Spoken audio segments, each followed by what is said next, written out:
ಮಾನವೀಯ ಸ್ನೇಹಿತರ ಒಕ್ಕೂಟದ ಜಿಲ್ಲಾ ವಾರ್ತೆ ಓದುತ್ತಿರುವವರು ರಶೀದ್ ಕೋರೋತ್. ಇವತ್ತಿನ ಸುದ್ದಿಯ ವಿವರ. ಪ್ರತಿಯೊಬ್ಬರು ತಮ್ಮ ಸುತ್ತಮುತ್ತಲಿನ ಪರಿಸರವನ್ನು ಸ್ವಚ್ಛವಾಗಿಟ್ಟುಕೊಂಡು ಆರೋಗ್ಯ, ನೈರ್ಮಲ್ಯ, ವೈಯಕ್ತಿಕ ಸ್ವಚ್ಛತೆ ಹಾಗೂ ಶುಚಿತ್ವಕ್ಕೆ ಹೆಚ್ಚಿನ ಕಾಳಜಿ ವಹಿಸುವ ಮೂಲಕ ಸೊಳ್ಳೆಗಳ ಕಡಿತದಿಂದ ಬರುವ ಸಾಂಕ್ರಾಮಿಕ ರೋಗಗಳನ್ನು ತಡೆಗಟ್ಟುವಿಕೆ ಮುನ್ನೆಚ್ಚರಿಕೆ ವಹಿಸುವ ಅಗತ್ಯವಿದೆ ಎಂದು ಜಿಲ್ಲಾ ಸರ್ವಶಿಕ್ಷಣಾಧಿಕಾರಿ ಡಾಕ್ಟರ್ BL ಶ್ರೀನಿವಾಸ್ ಅವರು ಕರೆ ನೀಡಿದ್ದಾರೆ. ಜಿಲ್ಲಾ ಆರೋಗ್ಯ ಮತ್ತು ಕುಟುಂಬ ಕಲ್ಯಾಣ ಇಲಾಖೆ ವತಿಯಿಂದ ಕುಶಾಲನಗರ ತಾಲೂಕಿನ ಆರೋಗ್ಯ ಇಲಾಖೆಯ ಸಹಯೋಗದೊಂದಿಗೆ ಕುಶಾಲನಗರ ತಾಲೂಕಿನ ಕೋಡಮಂಗಳೂರು, ಕುಡ್ಲೂರು ಸರ್ಕಾರಿ ಪ್ರೌಢಶಾಲೆ, ಸರ್ಕಾರಿ ಹಿರಿಯ ಪ್ರಾಥಮಿಕ ಶಾಲೆ ಸೇರಿದಂತೆ ತಾಲೂಕಿನ ವಿವಿಧ ಶಾಲೆಗಳಿಗೆ ಅವರು ಭೇಟಿ ನೀಡಿ ಮಕ್ಕಳಲ್ಲಿ ಜಾಗೃತಿಯನ್ನು ಮೂಡಿಸಿದರು. ಕ್ಯಾನ್ಸರ್ ಪೀಡಿತ ರೋಗಿಯ ನೆರವಿಗೆ ಮಡಿಕೇರಿಯ ವಿನುತಾ ವಸಂತ್ ಅವರು ರೋಟರಿ ಹುಡ್ಸ್ ಮೂಲಕ ತಲೆಕೂದಲನ್ನು ನೀಡಿದರು. ರೋಟರಿ ಮಡಿಕೇರಿ ಹುಡ್ಸ್ ಅಧ್ಯಕ್ಷ ಹರೀಶ್ ಕಿಗ್ಗಾಲು, ಕಾರ್ಯದರ್ಶಿ ಕಿರಣ್ ಕುಂದಾರ್ ಅವರುಗಳು ದಾನವಾಗಿ ನೀಡಲ್ಪಟ್ಟ ಕೂದಲನ್ನು ಪಡೆದು ಮಂಗಳೂರು ರೋಗಿಗೆ ರವಾನಿಸಿದರು. ವಿಶ್ವ ಪರಿಸರ ದಿನಾಚರಣೆ ಅಂಗವಾಗಿ ಸುಂಟಿಕೊಪ್ಪ ಪೊಲೀಸ್ ಠಾಣಾ ಆವರಣದಲ್ಲಿ ಗಿಡ ನೆಡುವೊಂದಿಗೆ ವಿಶ್ವ ಪರಿಸರ ದಿನಾಚರಣೆಯನ್ನು ಆಚರಿಸಲಾಯಿತು. ಸುಂಟಿಕೊಪ್ಪ ಪೊಲೀಸ್ ಠಾಣಾ ಆವರಣದಲ್ಲಿ ಠಾಣಾಧಿಕಾರಿ ಮೋಹನ್ ರಾಜ್ ಸಸಿ ನೆಡುವ ಮೂಲಕ ಪರಿಸರ ಸಂರಕ್ಷಣೆ ಬಗ್ಗೆ ಮಾಹಿತಿಯನ್ನು ನೀಡಿದರು.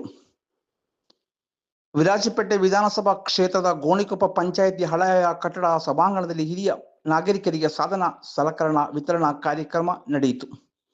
ಕಾರ್ಯಕ್ರಮದಲ್ಲಿ ಹಿರಿಯ ನಾಗರಿಕರಿಗೆ ಸಾಧನ ಸಲಕರಣೆಗಳನ್ನು ವಿತರಿಸಿ ಮಾತನಾಡಿದ ಮುಖ್ಯಮಂತ್ರಿ ಕಾನೂನು ಸಲಹೆಗಾರರು ಹಾಗೂ ವಿರಾಜಪೇಟೆ ವಿಧಾನಸಭಾ ಕ್ಷೇತ್ರದ ಶಾಸಕರು ಆಗಿರ್ತಕ್ಕಂತಹ ಎಸ್ ಪೊನ್ನಣ್ಣ ಅವರು ಇಂದಿನ ಕಾಲಘಟ್ಟದಲ್ಲಿ ಹಿರಿಯರನ್ನ ಗೌರವಿಸುವುದು ಮತ್ತು ಹಿರಿಯರಿಗೆ ಬೇಕಾದ ಎಲ್ಲ ಸೌಕರ್ಯಗಳನ್ನು ಕಲ್ಪಿಸುವುದು ನಮ್ಮೆಲ್ಲರ ಜವಾಬ್ದಾರಿ ಅಂತ ಹೇಳಿದರು. ಅಮ್ಮತ್ತಿ ಕಾರ್ಮಾಡು ನೂತನವಾಗಿ ನಿರ್ಮಾಣಗೊಂಡಿರುವ ಅಂಗನವಾಡಿ ಕಟ್ಟಡವನ್ನು ಮುಖ್ಯಮಂತ್ರಿ ಕಾನೂನು ಸಲಹೆಗಾರರು ವಿರಾಜಪೇಟೆ ಕ್ಷೇತ್ರದ ಶಾಸಕರಾಗಿರ್ತಕ್ಕಂಥ ಎಸ್ ಪೊನ್ನಣ್ಣ ಅವರು ಉದ್ಘಾಟಿಸಿದರು. ನಂತರ ಮಾತನಾಡಿ ಶಾಸಕರು, ಪ್ರತಿಯೊಬ್ಬರಿಗೂ ವಿದ್ಯಾಭ್ಯಾಸ ಮೊದಲ ಅಧ್ಯಾಯ ಅಂಗನವಾಡಿಯಿಂದಲೇ ಪ್ರಾರಂಭವಾಗುತ್ತದೆ. ಮಕ್ಕಳಲ್ಲಿ ವಿದ್ಯೆ ಬಗ್ಗೆ ಮುತುವರ್ಜಿ ಮೂಡಲು ಅಂಗನವಾಡಿ ಮೂಲ ಕಾರಣವಾಗಿದೆ ಅಂತ ಹೇಳಿದರು.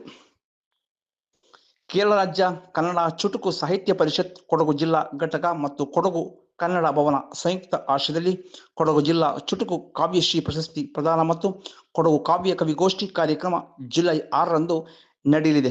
ನಗರದಲ್ಲಿ ಪತ್ರಿಕಾ ಭವನದಲ್ಲಿ ಕಾರ್ಯಕ್ರಮ ನಡೆಯಲಿದ್ದು, ಕೊಡಗು ಕನ್ನಡ ಚುಟುಕು ಸಾಹಿತ್ಯ ಪರಿಷತ್ ನಡೆಸುವ ಕೊಡಗು ಜಿಲ್ಲೆಯ ಕವಿಗಳು ನೀಡಿದ ಸ್ಪರ್ಧೆಯ ವಿಜೇತರಿಗೆ 5 ಮಂದಿಗೆ ಕೊಡಗು ಜಿಲ್ಲಾ ಚುಟುಕು ಕಾವ್ಯ ಪ್ರಶಸ್ತಿ 2025 ನೀಡಿ ಗೌರವಿಸಲಾಗುವುದು.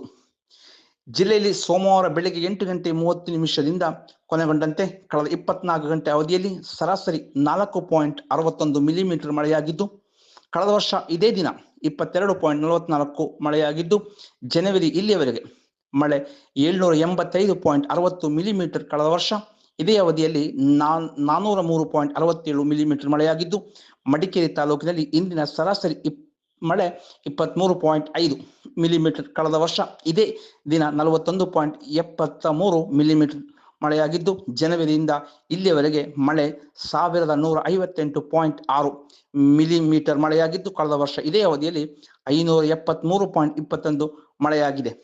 ಇಲ್ಲಿಗೆ ಇವತ್ತಿನ ಜಿಲ್ಲಾ ವಾರ್ತೆ ಮುಕ್ತಾಯವಾಯಿತು.